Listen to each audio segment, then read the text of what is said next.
Hey guys, how you doing?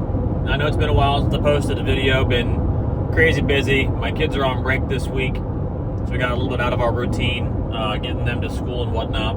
Having a good time, but been a little bit out of routine.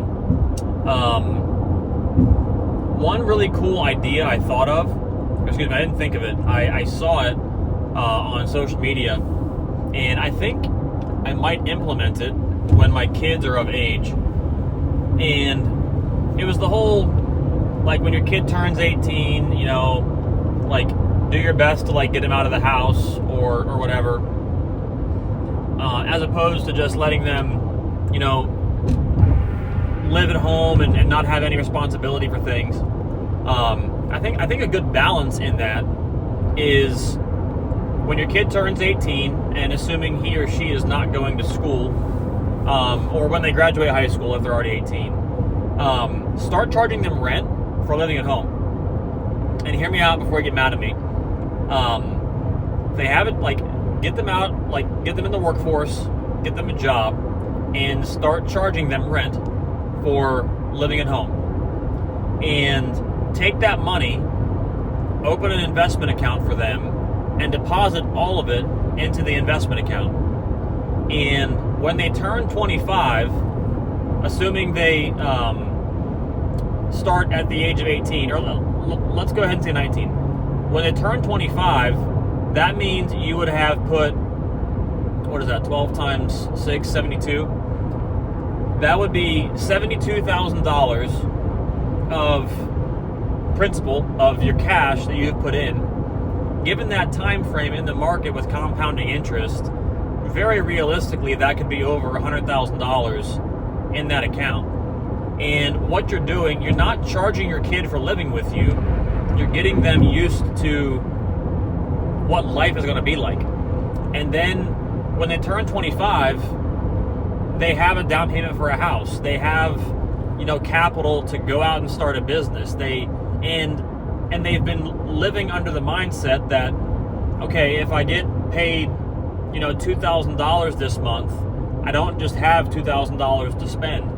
And getting that mindset of, okay, bills are going to come. You have, like, cost of living is very high in 2025 and 2026 and beyond. I don't foresee the cost of living going down.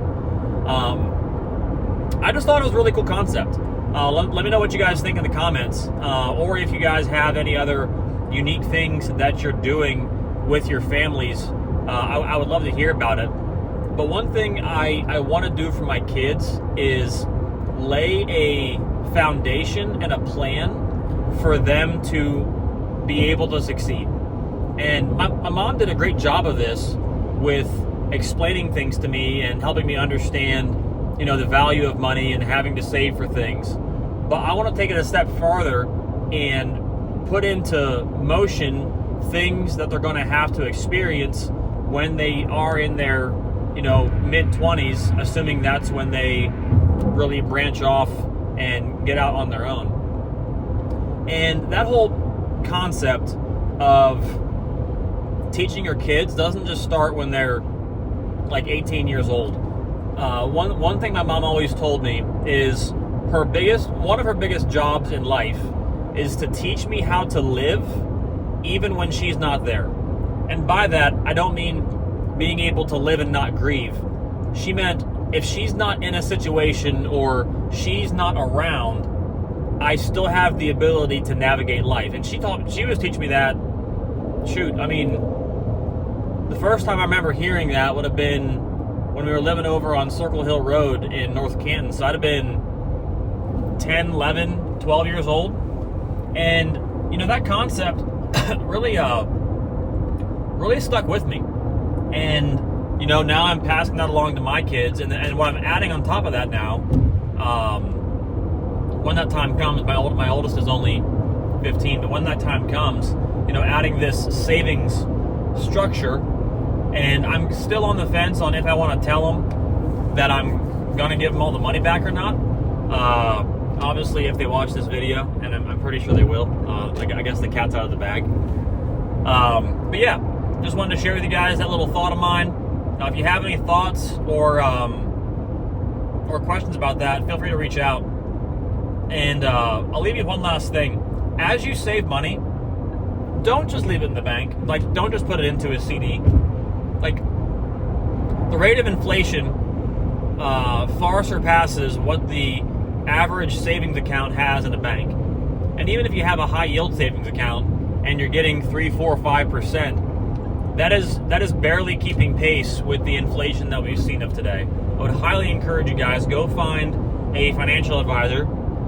Go find someone that works at a financial institution that is a certified professional that has the ability to invest your money, act as a fiduciary for you, and even if you're paying them a 1% charge for them doing what they're doing, it far surpasses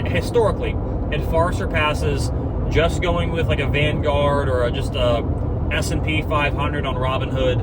Reason being, there's strategies and things that professionals can implement, and there's history that we have the ability to take the knowledge from that and apply it and turn it into wisdom as we are giving advice to individuals. So,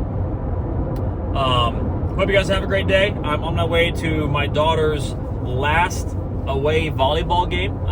Both of them have a game tonight up close to Apollo Beach. So we're heading there. Hope you guys have a good one. Catch y'all soon.